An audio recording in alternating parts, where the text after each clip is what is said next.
I'm John Shepherd, and in this video I'm going to take you out to my local park to go through an actual workout that you can do as long as it's safe to do so in the area where you live.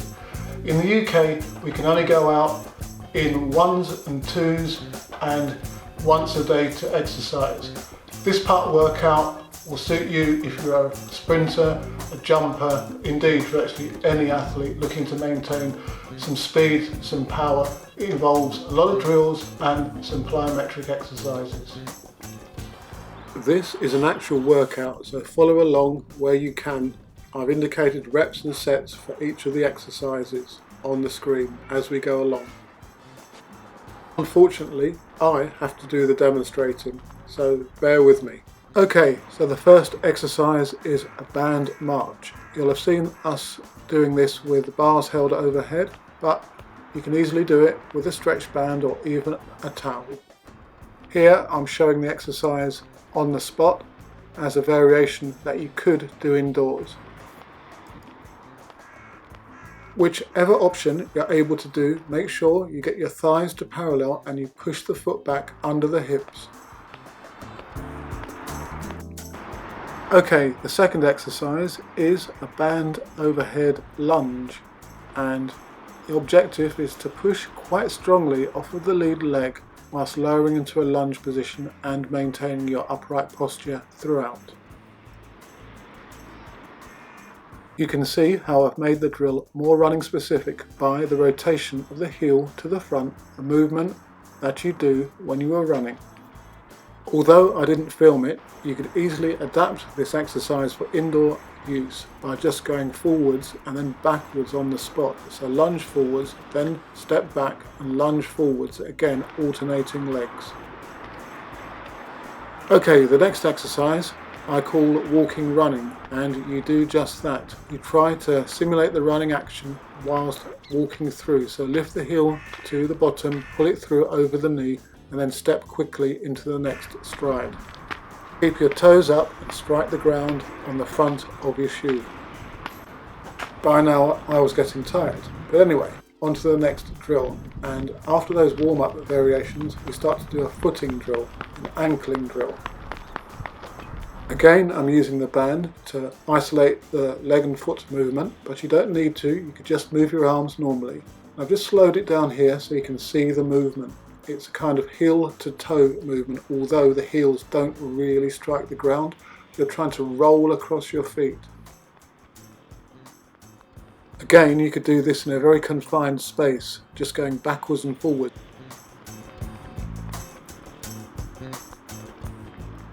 Okay, on to the next drill, and this is a low leg cycle or a dribble, a low dribble. So you're trying to take the foot over the middle of the shin.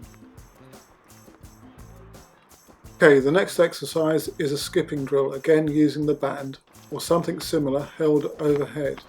I'm doing it on one side, just on the left foot. Push the heel out, bring it back, slightly drive in the free leg. So heel back, free leg. It's actually quite interesting seeing yourself do the drills, as you always think you do them slightly differently to what you see yourself. Anyway, here I'm doing them alternate legged, so that's right, left, right, left, right, left. The key is to bring the heel back to the ground as quickly as you can. Okay, so now it's a high leg cycle, and the objective here is to bring the foot over the knee as you're travelling forwards. Again, keeping the toes up and striking on the forefoot, bringing the foot under the hips. Here's some scissor bounds, and the objective is to bring the feet back to the ground with straight legs. If you try these exercises with a stretch band or a scarf or similar, you have to remember to keep pulling the band apart, as I had to keep telling myself, to keep yourself in position. Then it was on to some running, holding the band overhead, which is actually quite difficult, especially if you were born in the last century, and quite a way back into it.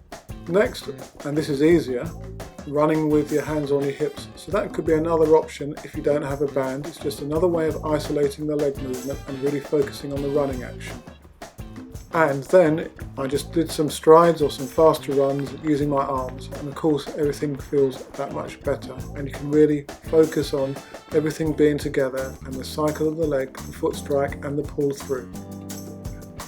After you've done those drills, then you can go on to some plyometrics. So I was lucky to be able to find a hill and bound up that. I say lucky, I haven't done that type of exercise for a long time. So you've got to find what you can use that's around you. Here I'm doing a takeoff drill where I'm swinging the right leg, the free leg, into the jump. I'm sure lots of other coaches around the world will have thought of these exercises, but you can always use park benches or chairs in a space in your garden, wherever that's safe to do so, or drop jumps. I was jumping a little further forwards as I didn't want to land on the concrete, but ideally you should just drop down and react as quickly as you can to the ground. A couple of efforts I blocked the landing to create more of an isometric eccentric effect. Got a bit carried away on that one.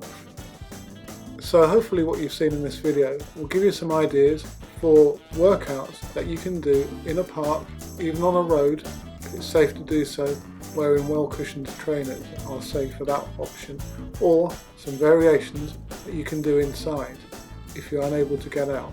I will put together some of the more on-the-spot exercises and perhaps demonstrate them additionally indoors just to show you what you can do if you're unable to get outside. And I'll give you some timings and some repetitions so you've got an actual workout that you can follow. As usual, good luck with your training and thanks for watching, and do subscribe to the channel. EMS could be a great way to maintain and develop and improve upon speed, strength and power at this current time when we're not able to get out and get to the gym, for example. If you're going to perform a maximum lift in the weights room, to get yourself in the mood to be able to do that, you're going to have to recruit a lot of neural energy to fire up your muscle fibres, your fast twitch muscle fibres. Whereas with EMS, put the electrodes onto the various muscle groups and the muscles will automatically be recruiting the biggest bundles of fast twitch muscle fibre.